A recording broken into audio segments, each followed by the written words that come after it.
غوث اعظم شیخ عبد القادر جیلانی رحمۃ اللہ تعالی کا نام عبد القادر ہے، کنیت ابو محمد، اور القابات کیسے کمال کے ہیں، محی الدین، محبوب سبحانی، غوث الثقلین، غوث العظم، سبحان اللہ۔ اور آپ 470 ہجری میں بغداد شریف کے قریب قصبہ جیلان میں رمضان المبارک کی پہلی تاریخ کو پیدا ہوئے۔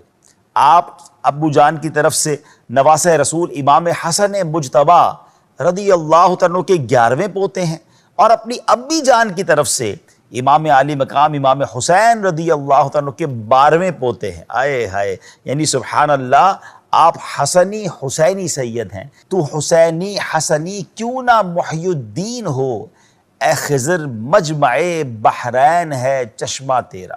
سبحان اللہ۔ محی الدین کہتے ہیں دین کو زندگی اور تجدید دینے والا، دین کو زندہ کرنے والا۔ مجمع بحرین دو سمندروں کے جمع ہونے کی جگہ۔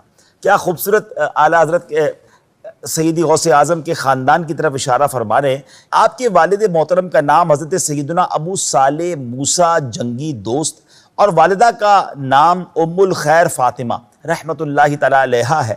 آپ والد کی طرف سے حسنی ہیں اور والدہ کی طرف سے حسینی سید ہیں، یعنی دونوں طرف کا فیضان حاصل ہو رہا ہے۔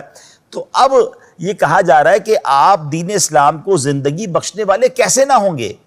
اے امت محبوب کے خضر، آپ کے روحانی چشمے کا فیض ان دو دریاؤں سے جاری و ساری ہے۔ نبی پاک کے مبارک نواسے ہیں، وہ وہاں سے فیض لے رہے ہیں۔ یہ ایسے رحمت کے چشمے ہیں کہ حضور آپ کو ان دونوں چشموں سے فیضان ایسا مل رہا ہے کہ اس فیضان سے آپ نے گویا دین کو زندہ کیا، اس زمانے کی باطل قوتوں کے سامنے آپ ڈٹ گئے، اور آپ کی برکتوں سے کتنے لوگ مسلمان ہوئے اور اسلام کو ایک عروج ملا۔ تو کیا خوبصورت انداز میں آپ کی شان بیان کی ہے۔ تو حسینی حسنی کیوں نہ محی الدین ہو، اے خضر مجمع بحرین ہے چشمہ تیرا۔